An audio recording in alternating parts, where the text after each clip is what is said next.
Hi hello ನಮಸ್ತೆ ವೀಕ್ಷಕರೇ. ನಾನೀಗ ಒಂದು ಬೆಟ್ಟವನ್ನು ಹತ್ತುತ್ತಾ ಇದ್ದೀನಿ.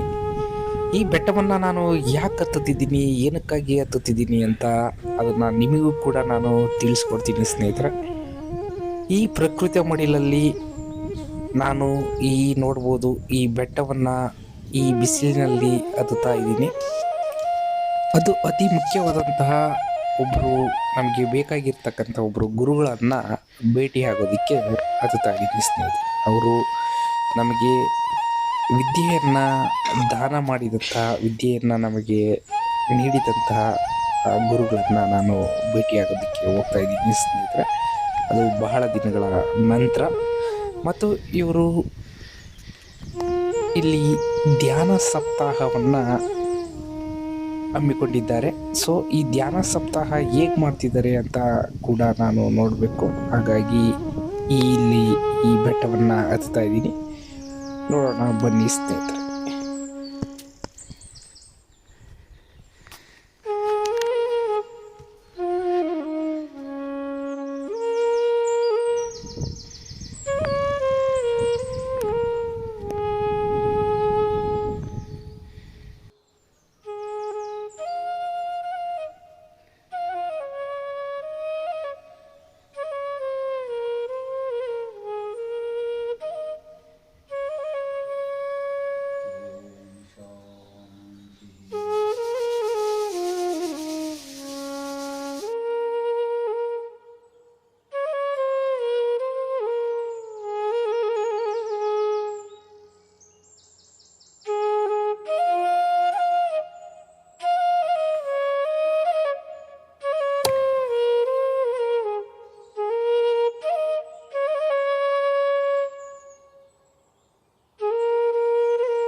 ಈಗ ಚಳಿ ಇರೋದ್ರಿಂದ, ಶೀತ ಇರೋದ್ರಿಂದ ನಾವೇನು ಮಾಡಬೇಕು, ಸೂರ್ಯ ಅನುಲೋಮ ಪ್ರಾಣಾಯಾಮವನ್ನು ಮಾಡಬೇಕು.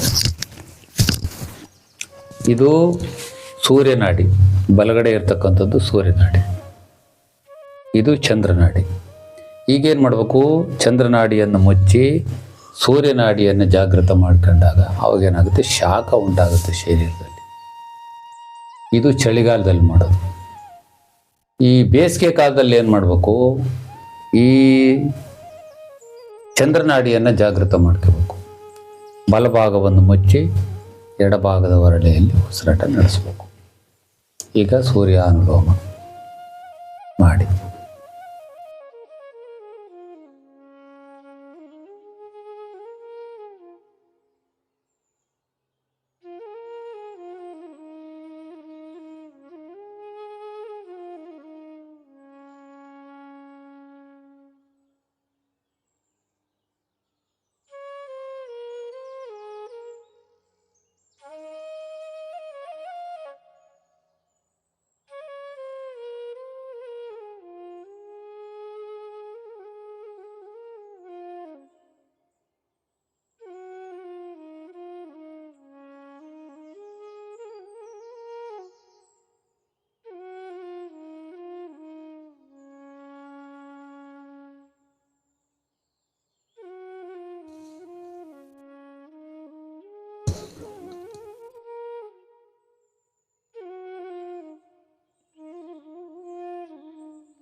ಹಾಗೆ ಇದು ಈ ಪ್ರಾಣಾಯಾಮಗಳು ಇವೆಲ್ಲವೂ ಕುಂಭಕ ಅಲ್ಲದೆ ಇರತಕ್ಕಂಥ ಪ್ರಾಣಾಯಾಮ. ಕುಂಭಕಯುಕ್ತ ಪ್ರಾಣಾಯಾಮಗಳನ್ನು ಅಂದರೆ ಉಸಿರನ್ನು ತಡೆದು ನಿಲ್ಲಿಸ್ತಕ್ಕಂಥ ಪ್ರಾಣಾಯಾಮಗಳನ್ನು ನಾವು ವರ್ಷ 6 ತಿಂಗಳು ಸಾಧನೆ ಮಾಡಿದ ಮೇಲೆ ಮಾಡ್ತಾ ಹೋಗ್ಬೇಕು. ಈಗ ಮೊದಲೇ ಮಾಡೋಂಗಿಲ್ಲ. ಒಂದು ದಿವಸ ಪ್ರಾಣಾಯಾಮ ಮಾಡಿ ಬಿಡ್ತಕ್ಕಂಥದ್ದಲ್ಲ, ನಿರಂತರ ಪ್ರಾಣಶಕ್ತಿಯನ್ನು ತನ್ನ ಹತೋಟಿಯಲ್ಲಿ ಇಟ್ಕೋಬೇಕು. ತನ್ನ ಅಂದರೆ ಆತ್ಮದರ್ಶನ ಮಾಡ್ಬೇಕಾದ್ರೆ ಧ್ಯಾನದಲ್ಲಿ ಸಾಧ್ಯ, ನಿಧಾನವಾಗಿ ಧ್ಯಾನದಲ್ಲಿ ಸಾಧ್ಯ ಆಗುತ್ತೆ. ಈಗ ವಜ್ರಾಸನದಲ್ಲಿ ಕೂತ್ಕೊಳ್ಳಿ.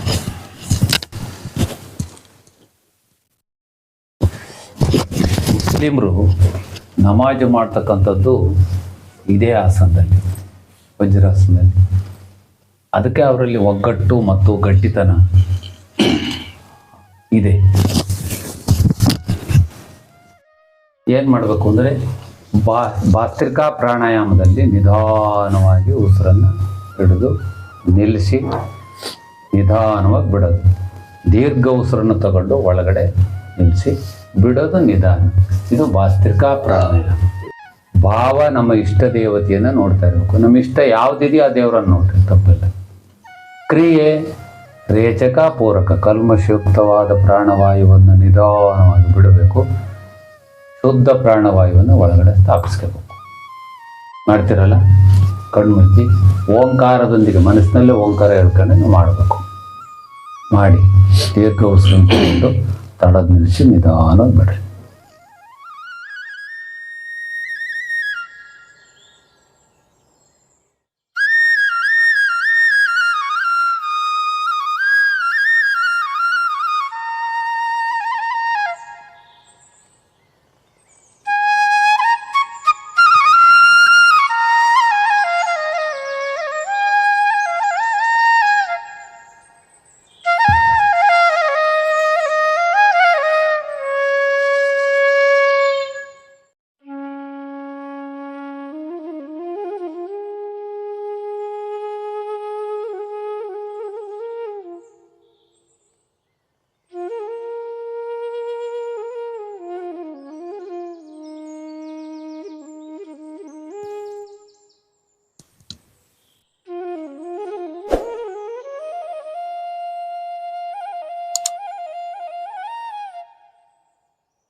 ಬಿಡಿ.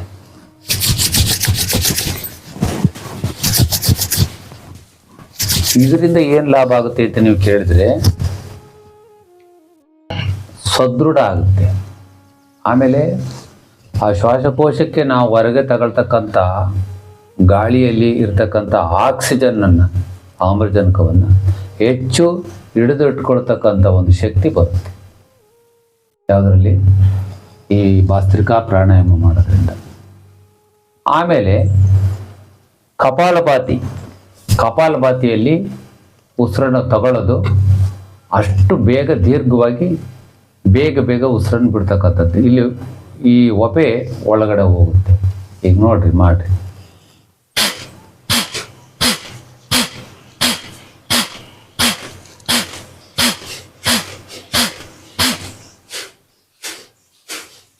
ಇದರಿಂದ ಏನಾಗುತ್ತೆ, ಕೆನ್ನೆಗಳು ಒಳಿತವೆ. ಕಪಾಲಭಾತಿ ಅಂತ ಅದರ ಹೆಸರು.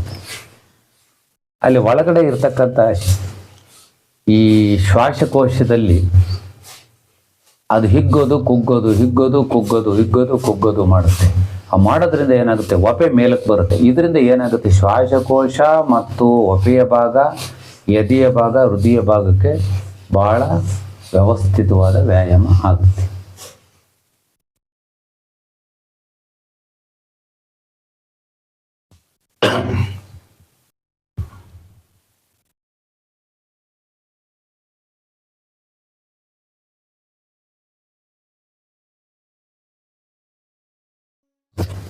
ಆಸನಗಳಲ್ಲೂ ಕೂಡ ಕೌಂಟ್ಲೆಸ್, ಅಂದರೆ ಅವು ಆಸನಾನು ಯಾವಂತೋ ಜೀವರಾಶಿ ಹಾಯಾಗಿದೆಯೋ ಅದೇ ರೀತಿಯಾಗಿ ಪ್ರಾಣಾಯಾಮದಲ್ಲೂ ಕೂಡ ಹಲವಾರು ವಿಧಗಳನ್ನು ಆಯಾ ಋಷಿಮುನಿಗಳು ಏನು ಸ್ವಾನುಭವದಲ್ಲಿ ಅವರು ತಂದುಕೊಂಡು ಅವರು ಮನುಕುಲಕ್ಕೆ ಕೊಟ್ಟಿದ್ದಾರೆ, ಅವು ಲೆಕ್ಕವಿಲ್ಲದಷ್ಟದವೆ.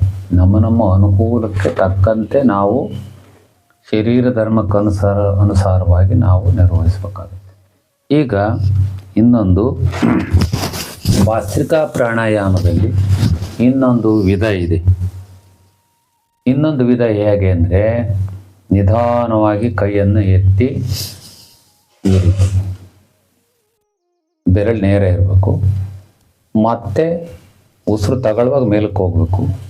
ಅದೇ ಉಸಿರನ್ನು ಬಿಡುವಾಗ ಮುಷ್ಟಿ ಕಟ್ಟಿ ಜಗ್ಗಿ ರಭಸದಿಂದ ಉಸಿರನ್ನು ಬಿಡಬೇಕಾಗುತ್ತೆ. ಈಗ ನೋಡ್ರಿ ಒಂದು ತೋರಿಸ್ತೀನಿ.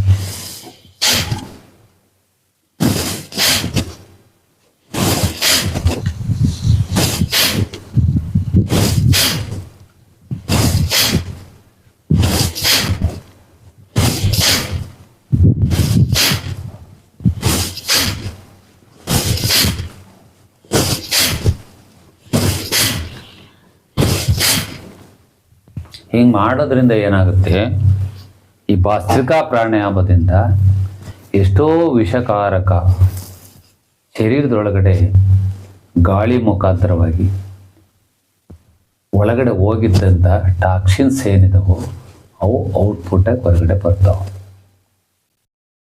ಇದನ್ನು ಆವಾಗ ನೀವು ಮನೆಗಳಲ್ಲಿ ಧ್ಯಾನ ಮಾಡೋದಕ್ಕಿಂತ ಮುಂಚಿತವಾಗಿ ನೀವು ಮಾಡಬಹುದು.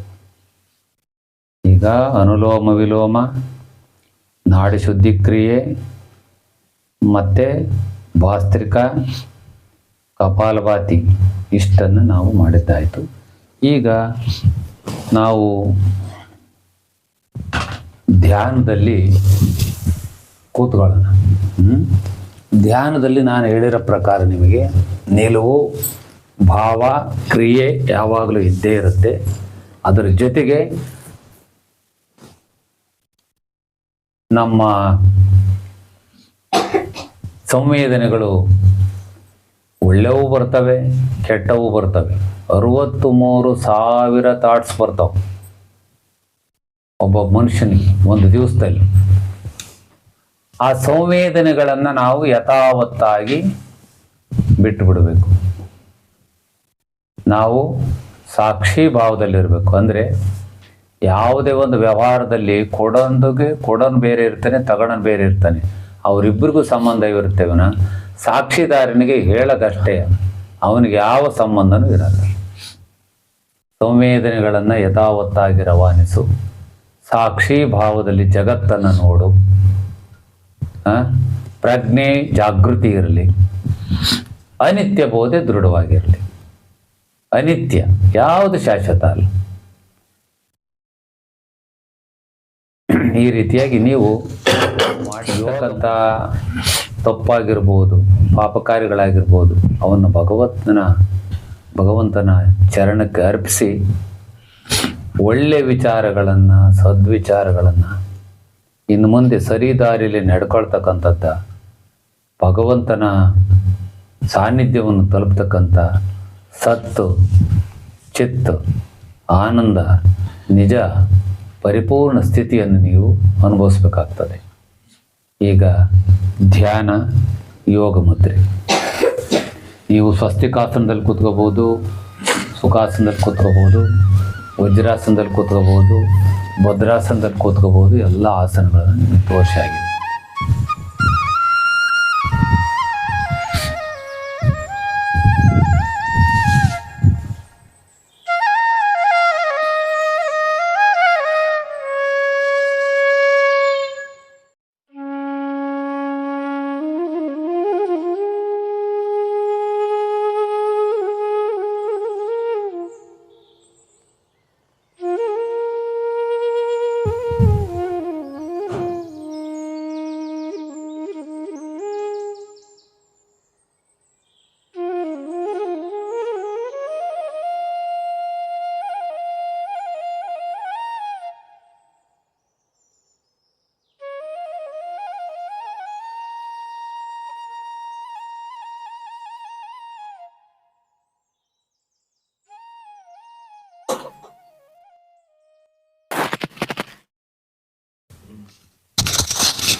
ಗರ್ಭದಿಂದ ಹೊರಗೆ ಬಂದ ತಕ್ಷಣ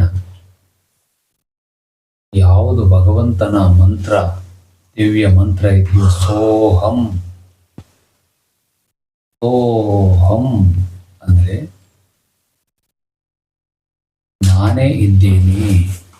ಸೋಹಂ, ನಾನೇ ಅಂದರೆ ಪರಮಾತ್ಮನ ಅಂಶ ಸರ್ವ ಜೀವರಾಶಿಗಳಲ್ಲೂ, ಚೈತನ್ಯ ಜಡ ವಸ್ತುಗಳು ಎಲ್ಲದರಲ್ಲೂ ಕೂಡ ಇದೆ. ಅದಕ್ಕೆ ಸೋಹಂ ಮಂತ್ರ ಜಪ ಮಾಡಿ ಪ್ರಥಮದಲ್ಲಿ ಬರದೆ ಉಸಿರು ಪ್ರಾರಂಭ ಆಗುತ್ತೆ, ದೀರ್ಘ ಉಸಿರನ್ನು ತಗೊಂಡು ಬಿಡುತ್ತೆ. ಈಗ ದೀರ್ಘ ಉಸಿರು 12, ಮಧ್ಯಮ 12, ತೀವ್ರ 12, ನಂತರ 5 ನಿಧಾನ ಸೋಹಂ ಮಂತ್ರ ಜಪ. ತಾಯಿ ಗರ್ಭದಿಂದ ಹೊರಗೆ ಬಂದಾಗ ಪ್ರಾರಂಭ ಆಗುವ ಆ ಭಗವಂತನ ದಿವ್ಯ ಚೈತನ್ಯ ಮಂತ್ರ.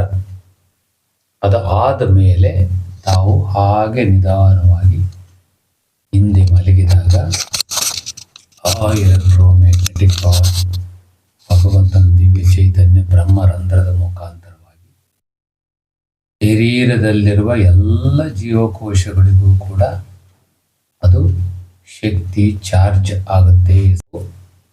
ಮನಸ್ಸಿನಿಂದ ಗಮನಿಸುತ್ತಾ ಹೋಗಬೇಕು, ಆನಂದವನ್ನು ಹೊಂದಬೇಕು. ಈಗ ಸೋಹಂ ಮಂತ್ರ ಜಪ ನನ್ನ ಜೊತೆಯಲ್ಲಿ ನೀವು ಸ್ವಸ್ತಿಕಾಸನದಲ್ಲಿ ಮಾಡಬಹುದು, ಸುಖಾಸನದಲ್ಲಿ ಮಾಡ್ಬೋದು, ವಜ್ರಾಸನದಲ್ಲಿ ಮಾಡ್ಬೋದು. ವಜ್ರಾಸನ ಭಾಳ ಸರಿ ಅನಿಸುತ್ತೆ, ಅದರಿಂದ ವಜ್ರಾಸನದಲ್ಲಿ ನೀವು ಮಾಡ್ಬೋದು.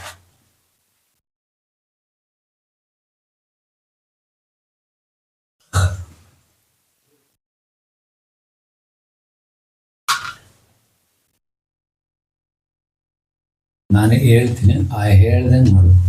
ಸೋಹಂ ಸೋಹಂ ಸೋಹಂ 12 ಸಾರಿ. ಎರಡನೇ ಸಾರಿ ಮಧ್ಯಮ ಸೋಹಂ ಸೋಹಂ ಸೋಹಂ ಸೋಹಂ ಸೋಹಂ 12 ಸಾರಿ. 12 ಯಾಕೆ ಅಂದರೆ ಜ್ಯೋತಿರ್ಲಿಂಗಗಳ 12. ಮೂರನೇದು ತೀವ್ರ ಸೋಹಂ ಸೋಹಂ ಸೋಹಂ ಸೋಹಂ ಸೋಹಂ ಸೋಹಂ ಸೋಹಂ ಮಾಡಿ ಆದಮೇಲೆ 5, ಆಮೇಲೆ ಸೋಹಂ ಸೋಹಂ ಅಂತ 5 ಸಾರಿ ಮಾಡಬೇಕಾಗುತ್ತೆ. ಮಾಡಿದಾಗ ನಿಮಗೆ ಇದರಿಂದ ಏನು ಲಾಭ ಅಂತ ನೀವು ಕೇಳ್ಬೋದು. ಏನು ಲಾಭ ಅಂದರೆ ಆ ಭಗವಂತನ ದಿವ್ಯ ಮಂತ್ರ ಯಾವಾಗಲೂ ನಡೀತಾನೇ ಇರುತ್ತೆ. ಉಸಿರಾಟದಲ್ಲಿ ಸೋಹಂ ಸೋಹಂ ನಡೀತಾನೆ ಇರುತ್ತೆ. ಅದನ್ನು ಪ್ರಾರಂಭ ಮಾಡೋಣ. ಈಗ ನಾನು ಹೇಳ್ಕೊಟ್ಟಂಗೆ ನೀವು ಕಣ್ಣು ಮುಚ್ಚಿ ಸೋಹಂ ಮಾಡಿ. ಮನಸ್ಸೆಲ್ಲ ಅನ್ನಂಗಿಲ್ಲ, ಸುಮ್ಮನೆ ನೋಡಿ.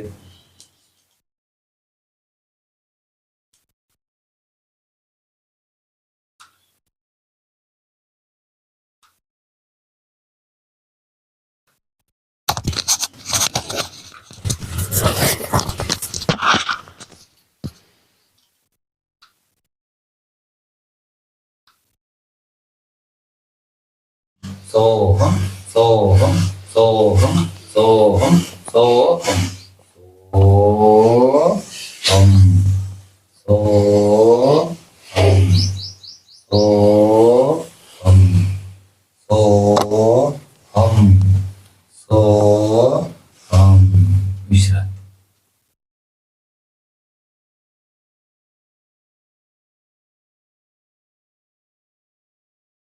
ನಿಧಾನವಾಗಿ ನೀವು ಪಶ್ಚಿಮ ದಿಕ್ಕಿಗೆ ತಿರುಗಿ ನಿಮ್ಮ ಬಟ್ಟೆಯನ್ನು ಹಾಸಿ ನಿಧಾನವಾಗಿ ಪೂರ್ವಕ್ಕೆ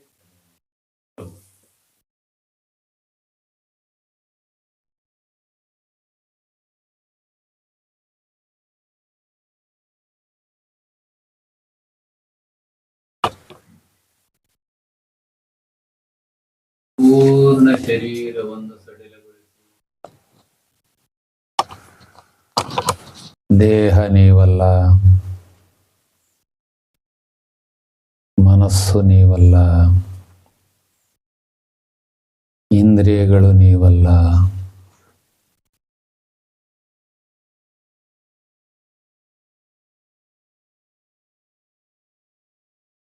ಭಗವಂತನ ದಿವ್ಯ ಚೈತನ್ಯ ಆತ್ಮ ನೀವಾಗಿದ್ದೀರಿ.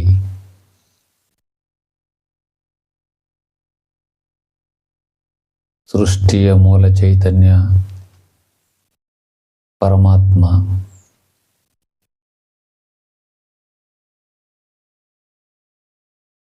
ಅವನ ಅಂಶ ನೀವಾಗಿರುವುದರಿಂದ ಅವನ ಧ್ಯಾನದಲ್ಲಿ ಆನಂದವನ್ನು ಅನುಭವಿಸಿ. ಹಾಗೆ ಒಂದೊಂದು ಭಾಗವನ್ನು ಗಮನಿಸುತ್ತಾ ಬನ್ನಿ. ನಿಮ್ಮ ಹೆಬ್ಬೆರಳನ್ನು ಗಮನಿಸಿ,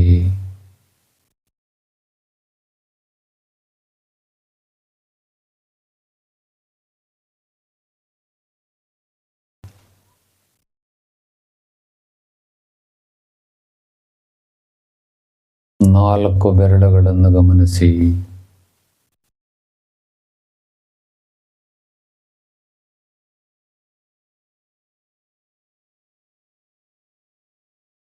ಬಲಪಾದದ ಹೆಬ್ಬೆರಳನ್ನು ಗಮನಿಸಿ,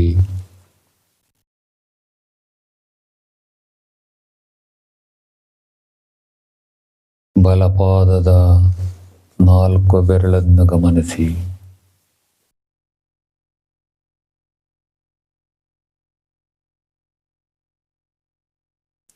ಎಡಪಾದದ ಇಮ್ಮಡಿ, ಬಲಪಾದದ ಇಮ್ಮಡಿಯನ್ನು ಗಮನಿಸಿ,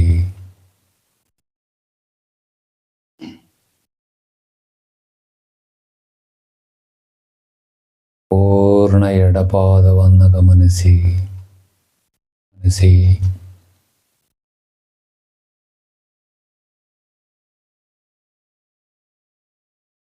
ನಿಮ್ಮ ಎಡಕೈಯಿನ ನಾಲ್ಕು ಬೆರಳುಗಳನ್ನು ಗಮನಿಸಿ.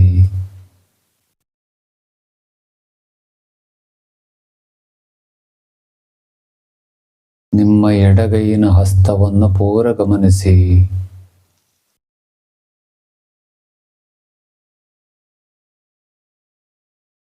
ನಿಮ್ಮ ಮೊಳಕೈ ಭಾಗದವರೆಗೂ ಗಮನಿಸಿ.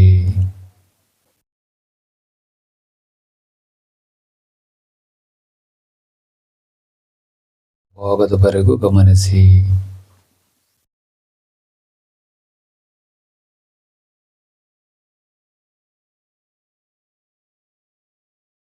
ಬಲಗೈಯಿನ ಹೆಬ್ಬೆರಳನ್ನು ಗಮನಿಸಿ.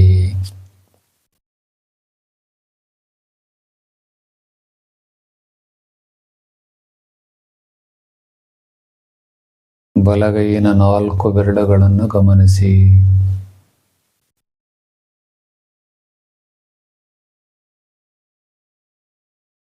ಬಲಗೈಯಿನ ಪೂರ್ಣ ಹಸ್ತವನ್ನು ಗಮನಿಸಿ.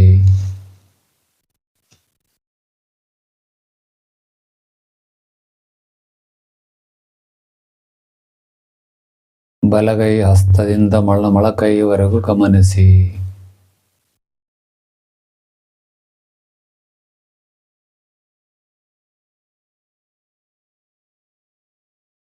ಬಲಗೈ ಮೊಳಕೈನಿಂದ ಭುಜದ ಭಾಗದವರೆಗೂ ಗಮನಿಸಿ.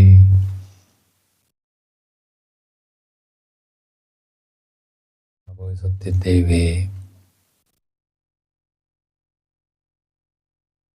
ಯಾವ ದುಃಖ ಇಲ್ಲ, ಯಾವ ನೋವು ಇಲ್ಲ.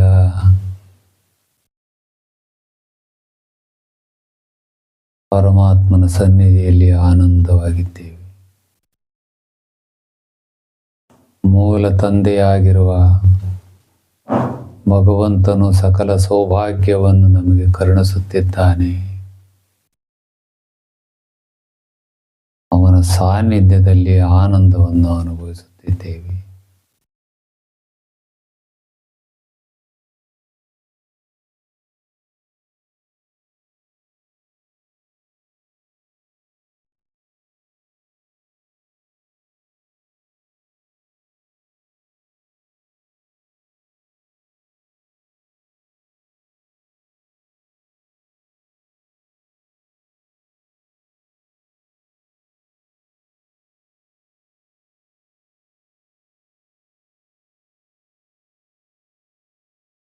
ಅದ್ಭುತವಾದ ಬೆಳಕು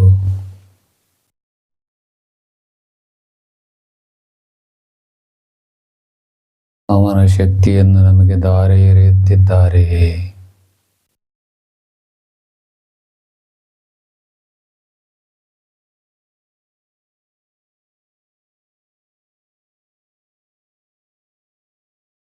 ಜಗತ್ತಿನಲ್ಲಿ ಬೆಳಕಾಗಿ ಬಾಳಲು ಆಶೀರ್ವಾದ ದೊರೆಯುತ್ತಿದೆ.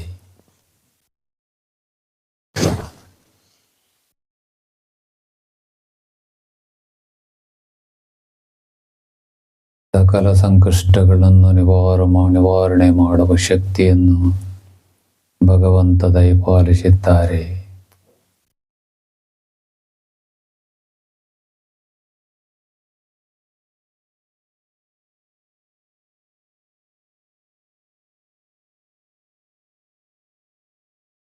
ಆನಂದವನ್ನು ಅನುಭವಿಸುತ್ತಿದ್ದೇವೆ. ಬ್ರಹ್ಮಾನಂದ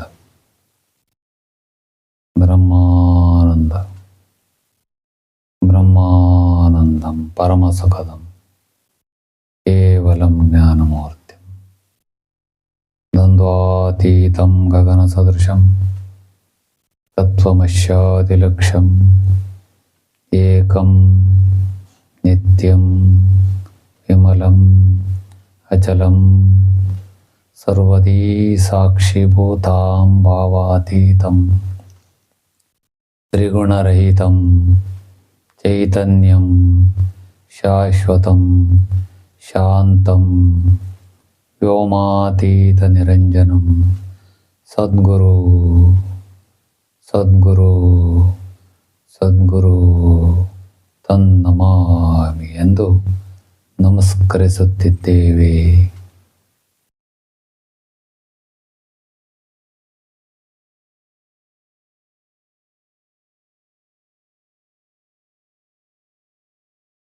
ಲೋಕಕ್ಕೆ ಬಂದು ಅದೇ ಆನಂದವನ್ನು ಅನುಭವಿಸಲು ಸಿದ್ಧರಾಗಿದ್ದೇವೆ. ಶಾಂತಿ ಶಾಂತಿ ಶಾಂತಿ. ನಿಧಾನವಾಗಿ ಬಲಗಡೆ ಏಳುವುದು, ನಿಧಾನವಾಗಿ ನಿಧಾನವಾಗಿ ಬಲಗಡೆ ಏಳುವುದು. ಹಾಗೆಯೇ ಸುಖಾಸನ ಅಥವಾ ವಜ್ರಾಸನ, ನಿಮಗೆ ಸುಖವಾದ ಆಸನದಲ್ಲಿ ಕೂರುವುದು.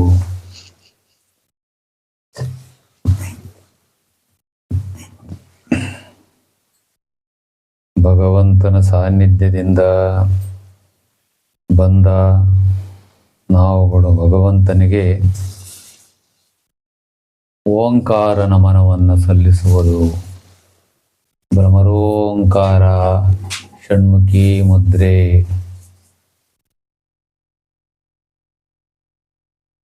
ಓಂಕಾರೋಪಾಸನೆಯಿಂದ ಪ್ರಾರಂಭವಾದ ತರಗತಿ ಓಂಕಾರೋಪಾಸನೆಯಿಂದ ಮುಕ್ತಾಯವಾಗುತ್ತದೆ. ಷಣ್ಮುಖಿ ಮುದ್ರೆಯಿಂದ 2 ಕಣ್ಣುಗಳನ್ನು ಮುಚ್ಚಿ ತೋರ್ಬೆರಳನ್ನು ಉಬ್ಬಿನ ಮೇಲಿಟ್ಟು ಕಪಾಲದ ಕೆಳಗಡೆ ಕಿರುಬೆರಳುಗಳನ್ನಿಟ್ಟು ಕಿವಿಯ ಆಲೆಯನ್ನು ಹೆಬ್ಬೆರಳಿಂದ ಮುಚ್ಚಿ ದೀರ್ಘ ಉಸಿರನ್ನು ತೆಗೆದುಕೊಂಡು ಓಂಕಾರದೊಂದಿಗೆ ಬಿಡಿ.